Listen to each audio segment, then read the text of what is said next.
Hello students. So now we are going to learn the chapter S block element. Now basically whenever we are going to learn about S block element, okay, what do you mean by X block? Let us see now. Now, seeing this periodic table, we have already learned about the periodic tables. What elements, how is the elements arranged in the periodic table? Basically, what is the location of which element? Okay, so about the periodic table and how the characteristics, physical characteristics increases or decreases along the group or along the period. We've already studied that. Now, whenever we are studying X blocks, basically the periodic table is divided into four parts, that is known as S block, P block, D block, and F block. Now, over here, this two block, that is group 1. Group is the vertical line that is from up to the bottom. This is known as group. So, the first and second group of the periodic table consist of nothing but they are known as S block.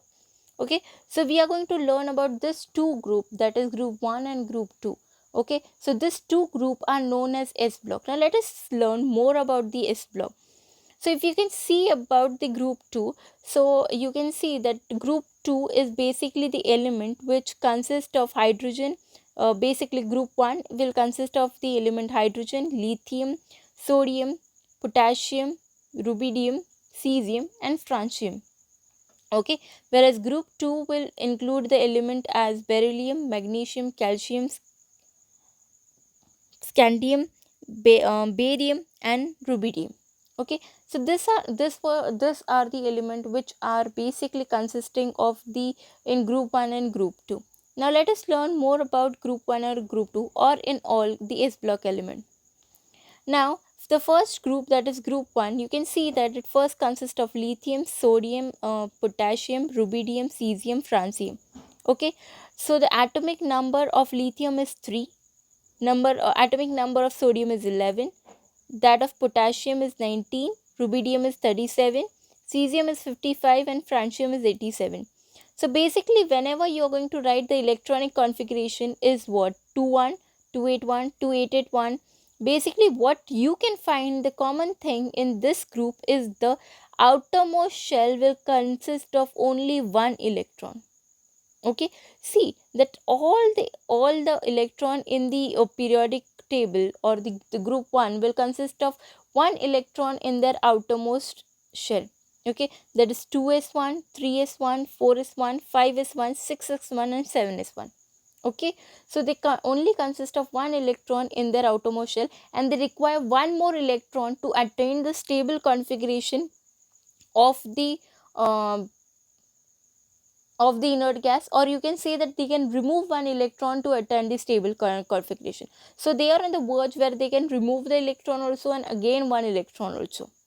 Okay, now let us learn about the electronic configuration of group 2 element. In group 2 element, you can see the element consists of beryllium, magnesium, calcium, strontium, barium, and radium. Okay, so their atomic number is 4, 12, 20, 38, 56, and 88. So if you see the electronic configuration of group 2 element, their outermost shell consists of 2 electrons. Okay, everywhere you can see that their outermost shell basically consists of 2 electrons. Okay, so group 2 are element where the outermost shell or valence shell will consist of 2 electrons. Okay, and you, as you go down the group in both group 1 and group 2, so the what will happen, as you go down the group, the number of shell will increase. So here you can see 2 shell, as you go down 3, 4, 5, 6, 7, but their outermost shell will consist of 2 electrons. Okay, now let us learn some of the basic characteristics of S block element. So basically, whenever we are talking about S block element, all S block element have high tendency to lose electron. As we have seen that group 1 and group 2, group 1 will consist of only one electron in their outermost orbit, and group 2 will consist of two electron in their outermost orbit. So whenever we are talking about that, group 1 will have tendency to lose one electron easily. Okay, as well as group 2 will lose that 2 electron easily to attain the electronic configuration of nearest noble gas. Okay, so what we can say, that they have tendency to lose the electron to form positive ions, so metallic in character. So they are what? They are basically metallic in character, and they possess very low electronegativity. Because what happens whenever the electron is going, whenever the element is going to lose electron, for example, if we take sodium, whenever sodium is going to lose its one electron, it is going to attain the positive charge. Okay, so making it the less electronegative and more electropositive. So basically they are very low electronegative and highly electropositive in nature. Okay, so they form basic oxide. Group S block element form basic oxide and hydroxide. Okay, keep this in mind. Next one is they predominantly form ionic bond. Okay, they basically form ionic bond with the oxidation state +1, because they can easily lose one electron or two electron. Okay, in case of alkali metal it is known as +1, and in case of alkaline earth metal means group 2 element, that is oxidation state is +2. Okay, they have very weak tendency to form complexes. Okay, as they can easily lose their electron, they have very less tendency to form complexes. Okay, most of the S block elements show flame coloration due to low ionization energy. What is ionization energy? Ionization energy is the amount of energy required to remove an electron from the outermost shell. Now, as the electron is loosely held in case of group 1 S block element, so the energy required to remove the electron is very less. So that ionization enthalpy is less, due to which we can say that they show flame coloration. Now, let us see some of the flame coloration of this group. Group 2 element, the flame coloration is given to you. See, lithium, sodium, potassium, rubidium and cesium. So lithium will show scarlet color. Okay. Sodium will possess yellow color. Potassium will possess lilac color. Okay. So you can see this is scarlet, this is yellow, this is lilac. Rubidium will consist of okay, so red color. Okay, and cesium will consist of blue color. Okay, whereas if we are talking about beryllium, we have not yet known about the color, nor about magnesium. Calcium, it basically show brick red color. So you can see that they have shown brick red color. Strontium will show the crimson color. This is the crimson color. Okay, and barium will show the apple green color. So these are various color exhibited by the group 2 and group 1 element. Now, reaction with the liquid ammonia. Now let us learn about some of the properties of S block element. Now let us see the reaction with liquid ammonia. Now alkali metal, that is group 1, and alkaline earth metal, that is group 2 metal, basically they dissolve in ammonia. Okay, this dilute solution, the color which formed due to dissolution by dissolving in ammonia is blue in color and are conductive in nature. Okay, they are conductive in nature. So if you can see, metal plus X plus Y NH3 gives MNH3 into X plus E NH3 twice Y minus. Okay, so this is the way they are going to form the basically they are going to react with the ammonia. Okay, so in alkali metal, basically whenever we are talking about alkali metal, as the concentration increases, the ammoniated metal ion may get bond to free unpaired electron known as expanded metal, and the solution will turn bronze to blue. Okay, on reaction with ammoniated metal, basically ammonia, what is going to form? As the concentration increases, this ammoniated metals will get bond to the free unpaired electron. Okay, and will turn the color from bronze to blue. Sorry, to bronze from blue. Okay. Now, basically, when we are talking about alkaline earth metal, in case of alkaline earth metal, evaporation of ammonia gives hexaammoniate of metals. Okay, which will slowly decompose to give what? They will give amides. So concentrated solution of this ammonia is basically bronze colored due to the formation of metal cluster. So they will be what? They will again form the bronze color. Okay, so the blue colored solution are what? They are paramagnetic in nature, while the bronze colored are diamagnetic in nature. Do remember this. Now let us see occurrence of metals. Okay, occurrence of group 1 metal or the alkali metal. When we are talking about occurrence, so basically sodium and potassium are the most abundant alkali metal formed in the earth crust. Okay, and whereas the rubidium and cesium are are found in very less amount. Okay, now whenever we are talking about alkali metal, as we have already seen that they can easily lose their outermost electron, so they have high reactivity.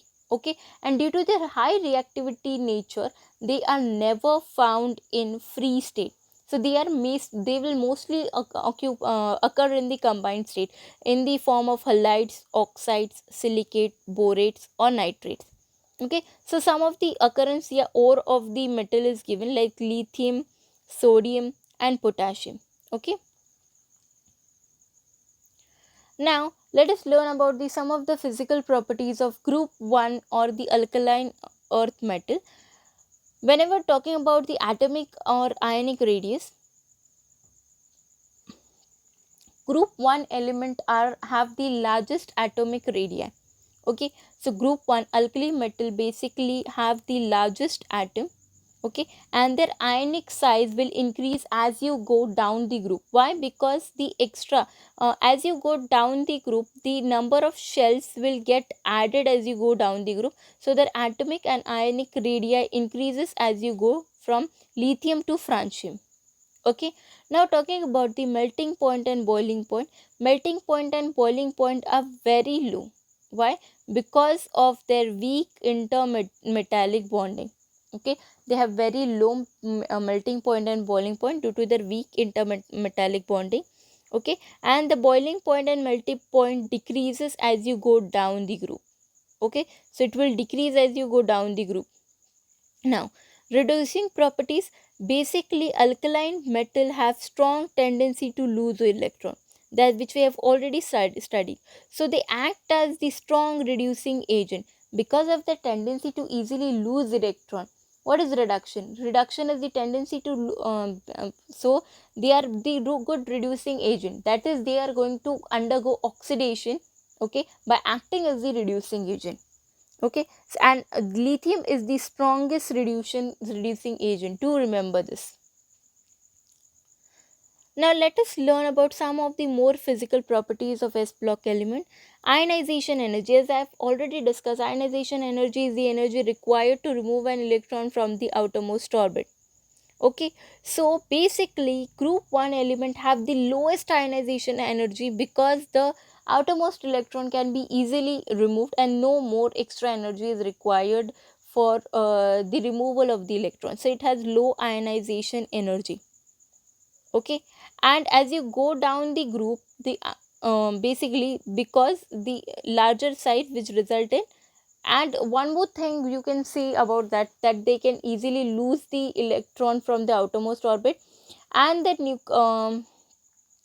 basically because of their large atomic size there is great distance between the inner electrons and the outermost electrons.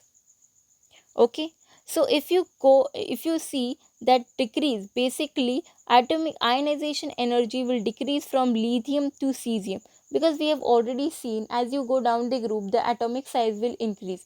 As the atomic size will increase, what we can say that the outermost electron can be easily removed from the last orbit, as the nuclear charge will decrease. What is nuclear charge? Nuclear charge is that charge which will keep the electron bonding towards the nucleus, but as the atomic sizes increases the nuclear charge decreases, so does the ionization energy. Now talking about hydration of iron.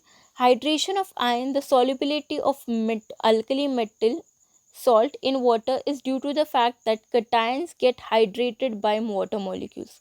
Okay, what we can say about the solubility of alkali metal in water, that because their cation get hydrated in water molecule, we can say that they undergo hydration of ions. Okay, so solubility of water is basically related with the size of the cation. Smaller the ion have smaller the ion, they have high charge density and has great tendency to draw electron from the molecule. Okay, so what we can say, the smaller the size of the ion, they will have great charge density, and hence they will have great tendency to draw the electron from the molecule. So you can see that cesium has the great tendency, then sodium, then potassium, then this is lithium. First, lithium will have the great tendency, then sodium, then potassium, then rubidium, and then cesium. Okay. Now, what are the chemical properties? Whenever we are learning about the chemical properties of S block element, basically, let us see what is the action of air and oxygen on the lithium. As we have alkali metal. As we have already seen that basically group 1 or alkali metal are highly reactive in nature. So basically what happens when group 1 element such as lithium come in contact with the air, they will burn in the air and form lithium oxide. Okay, same do sodium. Sodium will burn in air to form sodium peroxide, and other alkali metal form superoxide. Okay, so you can see that lithium will form the oxide, sodium will form peroxide, and potassium, rubidium and cesium will form superoxide. Okay, since all the alkali metal reacts with they will react with nitrogen, oxygen, water in the air, they are always stored under kerosene because they are highly reactive in nature. Next is, what is the action of water on alkali metal? Basically, alkali metal readily and vigorously burn in water. Okay, if you put the sodium or potassium in water, it will burn with the spark. Okay, with the high flame, it can be seen it burning with the high flame with the water to form what? To form hydroxide with the liberation of hydrogen. You can see the bubbles coming, oozing out. So that is nothing but the hydrogen. Okay, so it reaction will be 2m plus 2h2o gives 2MOH, that is hydroxide plus hydrogen gas. Okay, so the reactivity of water increases on descending down the group. Okay, as the due to the increase in electropositive nature. Okay, so you can see that reactivity of water as you go down the group will increase. Okay, and alkali metal hydroxide are form the strongest bases. Clear? Okay, now let us see the action of hydrogen. Basically, how does the hydrogen affect the alkali metal? Alkali metal basically reacts with the hydrogen to form ionic hydride. Okay, so reactivity of all metal with the hydrogen to form hydride increases from lithium to cesium.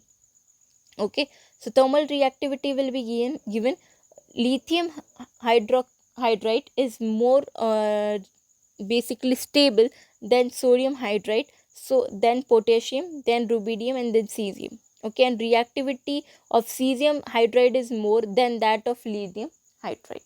Okay, now last one, what is the action of halogen on the alkali metal? Okay, alkali metal basically combine with the readily with the halogen forming halides. Okay, so you can see 2m plus x2 will give 2mx. Okay, so the ease of formation of halide increases down the group. As you go down the group, they will easily form the halide due to their electropositive character, that is more the positive. For example, sodium is positive, so it will combine with the negative. Okay, more the electropositive, it will readily react with the more electronegative compound. Okay, so it increases from the top to bottom. So reactivity of the halogen, you can see cesium is more reactive, then rubidium, then potassium, then sodium and then lithium. Clear? Okay, now let us see what is the anomalous behavior of lithium.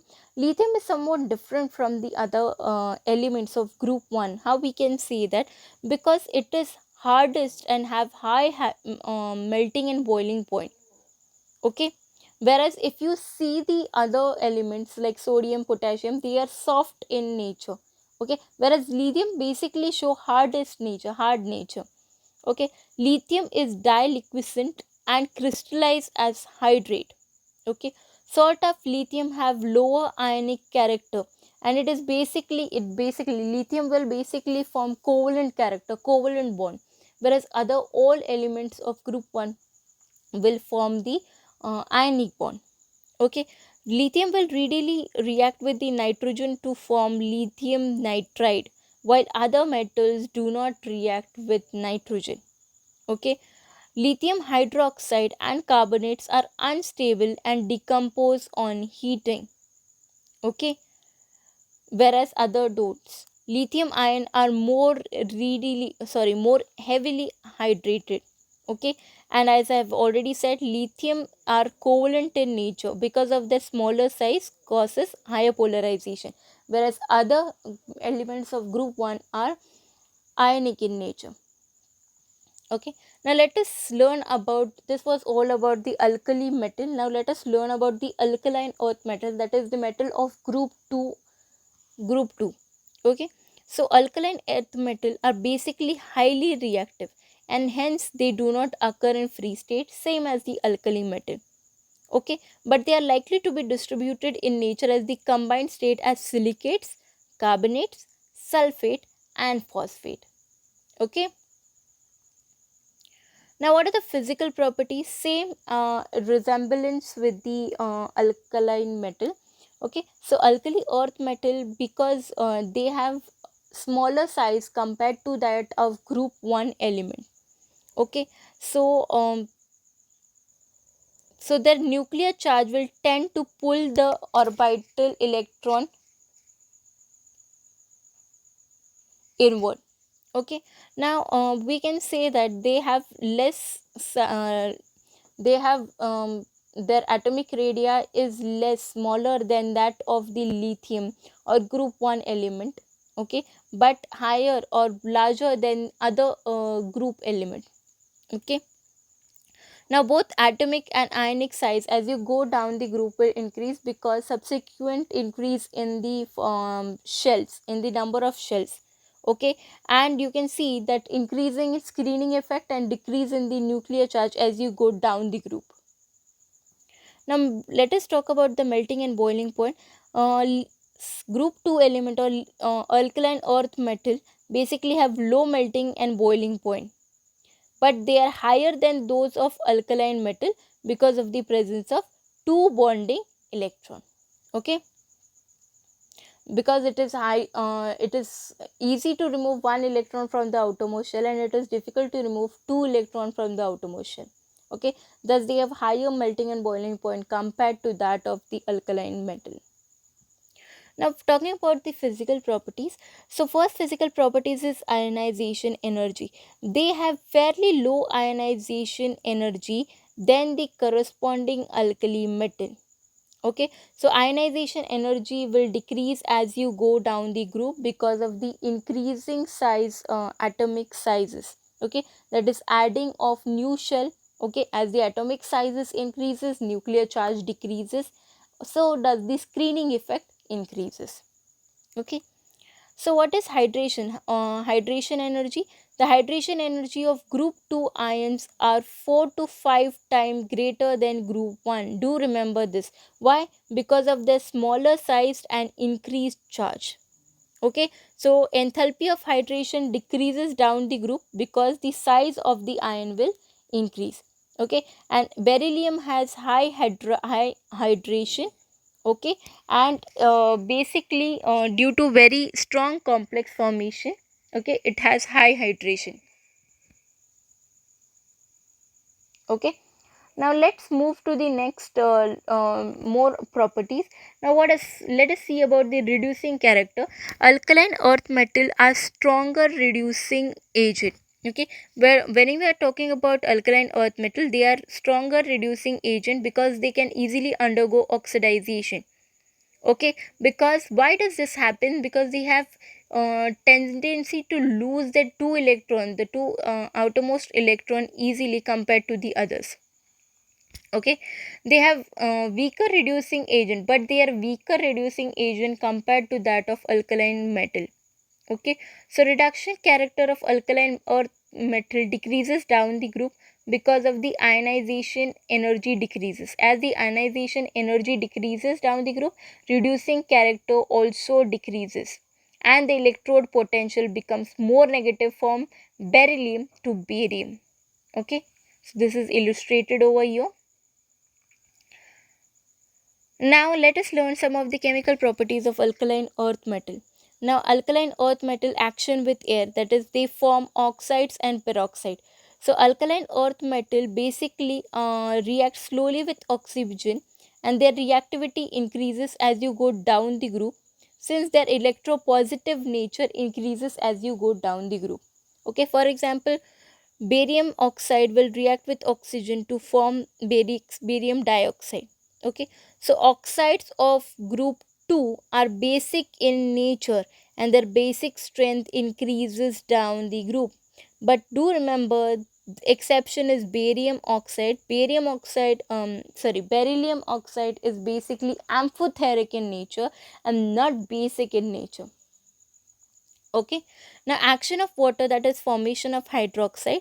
Less reactive, alkaline earth metal is less reactive with water compared to that of alkaline metal.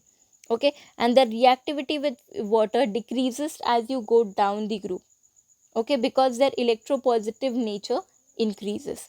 Okay, Be does not react with water at all. Magnesium reacts with hot water, while other metal react with cold water. Do remember this. This is very important. Most of the time MCQs are asked on this. Like beryllium do not react with water, magnesium react with hot water, whereas the other element will react with cold water. Okay. Now let us see the basic strength of hydroxide. As we have already seen, beryllium oxide is amphoteric in nature, so does the beryllium hydroxide is amphoteric nature. But the hydroxide of magnesium, calcium, strontium and barium are basic in nature, and their basic strength increases as they go down the group. Okay, so action with the hydrogen, all alkaline earth metal except beryllium will combine with hydrogen to form hydride. Okay, and beryllium hydride are basically difficult to prepare and are less stable than others. Okay, so calcium hydride is called basically hydrolith. Hydrolith is used for the manufacturing of hydrogen by the action of water on it. Okay, now let us see what is the action of halogen on the alkaline earth metal. As we have already seen that alkaline earth metal consists of 2 electrons in its outermost orbit. So this 2 electron can be easily replaced by the halogen group. Okay, so they show great reactivity towards the halogen, but less compared to that of or alkali metal. Okay, so all metals of group 2 form halides MX2 type either by action of halogen acid on the metal oxide, hydroxide and carbonate, or directly heating the metal with the oxygen. So the following reaction is given, that is metal plus halogen oxide will give metal halide. Okay, metal oxide plus hydrogen halide will give metal halide plus water. Metal hydroxide plus hydrogen halide will give metal halide plus water, and metal carbonate plus hydrogen halide will give metal halide plus carbon dioxide plus water. Okay, so the halides of all, do remember that the halides of all earth metal except beryllium are ionic, whereas beryllium will show covalent covalent character. Okay, so they're ionic, so you can see that their ionic nature increases as you go down the group with increase in the size, metal ion size. Clear? Now let us learn about anomalous behavior of beryllium. Beryllium is harded whereas the other elements are soft in nature, and they have high melting and boiling point, whereas others have low melting point and boiling point, because they have more tendency to lose the electron. Okay, they do not react with the even with the boiling water. Whenever you are talking about beryllium do not react at all with the water, even though it is hot or even though it is cold. Beryllium basically form covalent bond, whereas other elements of group 2 will form ionic bond. Beryllium is volatile. Beryllium nitrate while is volatile and form beryllium nitrite, whereas other metal do not form nitrites. Okay, beryllium do not exhibit coordination number more than 4. Okay, and beryllium oxide is insoluble in water and it is amphoteric in nature. Clear? Now let us learn about some of the compounds of group 1 and group 2. Okay, let us learn first compound, that is known as sodium carbonate. Sodium carbonate is given by Na2CO3. It is prepared by Solvay process, that is ammonia is reacted with carbon dioxide and water to give you NH4, that is sodium hydrogen carbonate. Sorry, this is ammonium hydrogen carbonate. Okay, and this ammonium hydrogen carbonate will react with the sodium chloride to give sodium hydrogen carbonate with the formation of ammonium chloride. Okay, and this sodium hydrogen carbonate will decompose into sodium carbonate and water, plus with the release of carbon dioxide. Okay, so this is the preparation of sodium carbonate. Now let us see some of the properties of sodium carbonate. Sodium carbonate is basically white crystalline solid. Okay, it is highly soluble in water, and on eating it dehydrates, that is it loses the water of the water of crystallization to form monohydrates. Clear? Okay, so when it loses the water it changes to white powder, which is called what? Soda ash. Okay, and on hydrolysis, sodium carbonate on hydrolysis forms sodium hydrogen carbonate. Okay, that is also known as, do find it out. Now let us learn about sodium hydroxide, which is also known as caustic soda. Okay, sodium hydroxide is obtained by hydrolysis of NaCl. It is in Kastner-Keller cell. Okay, so it is obtained by hydrolysis of sodium hydroxide. Mercury is basically used as cathode, and whereas carbon rod is used as anode. So what happens at cathode? Sodium will gain the electron to form sodium amalgam, that is it will react with the mercury, and at anode chlorine will lose the electron to form chlorine gas. Okay, so sodium hydroxide obtained by it is sodium hydroxide is then obtained by treating sodium amalgam with water. Now whenever you are going to treat sodium amalgam with water, you are going to form what? Sodium hydroxide. Okay, now let us see properties of sodium hydroxide. It is white liquescent solid having melting point about 591 Kelvin. It is highly soluble in water and gives a strongly alkaline solution. Okay, the surface of the solution absorbs atmospheric carbon dioxide to form Na2CO3, that is sodium carbonate. Okay, so this was all for now. Okay, hope you have understood, and if you have any doubt please do tell me. Thank you class.